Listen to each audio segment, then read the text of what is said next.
బిజినెస్లో ఒక ఫెయిల్యూర్ వచ్చిందంటే ఇక అంతా అయిపోయినట్టేనా? మన ప్రయాణానికి ఫుల్ స్టాప్ పడిపోయినట్టేనా? లేదంటే అసలు కథ అక్కడ్నుంచే మొదలవుతుందా? రండి, ఈరోజు మనం ఫెయిల్యూర్ అనే పదానికి మీనింగ్ మార్చేద్దాం. సరే, ముందుగా ఒక విషయం ఆలోచిద్దాం. మన చుట్టూ ఉన్నవాళ్ళు, మన సొసైటీ ఫెయిల్యూర్ని ఎలా చూస్తుంది? ఒక దెబ్బ తగలగానే ఏమంటుంది? ఒక్కసారి మనసు మీద చేవేసుకుని చెప్పండి. వ్యాపారంలో ఏదైనా తేడా కొట్టగానే అంతే సంగతులు, మన పని అయిపోయింది అనిపిస్తుందా? సినిమాకి ఎండ్ కార్డ్ వేసేసినట్టు మన కలలకి కూడా ఫుల్ స్టాప్ పెట్టేస్తున్నామా? ఇక్కడే మనమందరం పెద్ద తప్పు చేస్తాం. మనం ఫెయిల్యూర్ని ఒక ముగింపుగా, ఒక ఫైనల్ రిజల్ట్గా చూస్తాం. కాని నిజమేంటో తెలుసా? ఫెయిల్యూర్ అంటే ఓటమి కాదు, అది డేటా. సింపుల్గా చెప్పాలంటే మనల్ని ముందుకు నడిపించే వాల్యుబుల్ ఇన్ఫర్మేషన్. ఈ మాటలు వింటుంటే ఎక్కడో విన్నట్టనిపిస్తుంది కదా. షాప్ మూసేయాల్సొస్తే జీవితమే ఆగిపోయినట్టు ఫీలవుతాం. మనం నమ్మిన ఐడియా వర్కౌట్ అవ్వకపోతే నాలో అసలు టాలెంటే లేదు అని మనల్ని మనమే నిందించుకుంటాం. కొంచెం నష్టమొస్తే చాలు, ఈ బిజినెస్ మనకు సెట్ అవ్వదు అని డిసైడ్ అయిపోతాం. ఇవన్నీ చాలా కామన్ రియాక్షన్స్. అయితే ఈ ఎమోషనల్ ఫీలింగ్స్ నుంచి బయటపడటం ఎలా?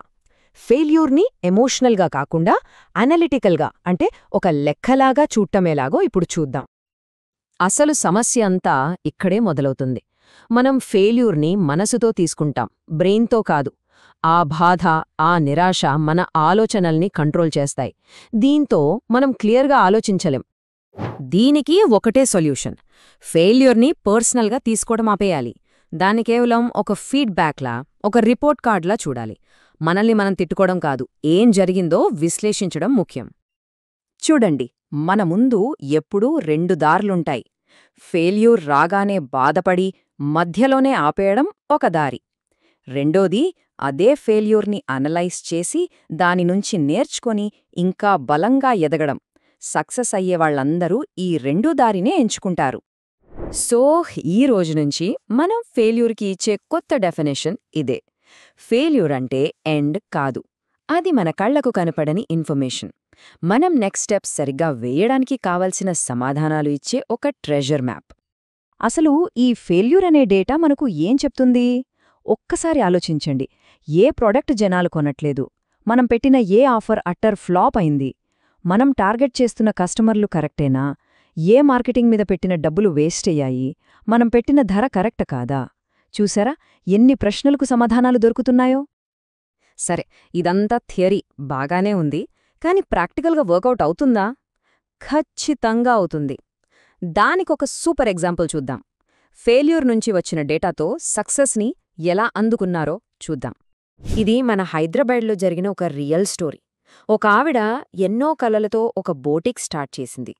కాని సంవత్సరం గడిచినా లాభాలు లేవు, అంతా నష్టమే. ఇక షాప్ మూసేద్దాం అనే స్టేజ్కొచ్చేసింది.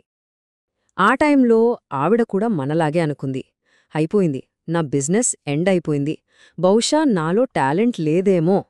మనలో చాలామంది ఇలాగే ఫీలవుతాం కదా. కాని ఆవిడ అక్కడితో ఆగిపోలేదు. తన బాధను పక్కన పెట్టి ఎందుకిలా జరిగిందని అనలైజ్ చేసింది. అప్పుడు బయటపడ్డాయి 3 షాకింగ్ నిజాలు.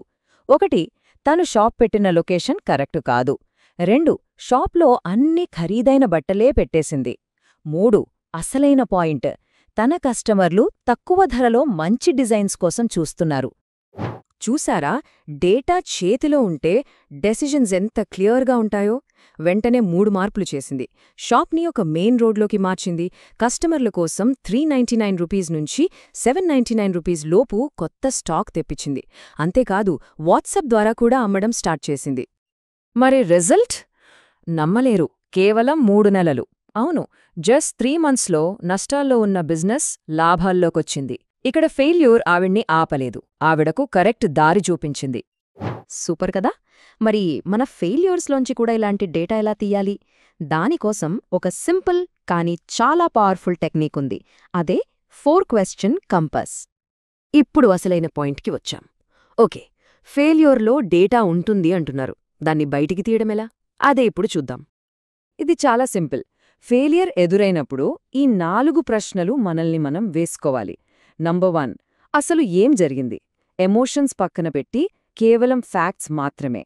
నంబర్ 2, ఇది ఎందుకు జరిగింది? దాని వెనుకున్న అసలు కారణమేంటి? నంబర్ 3, ఇప్పుడు నేను దేన్ని మార్చగలను? ఏది మన కంట్రోల్లో ఉంది?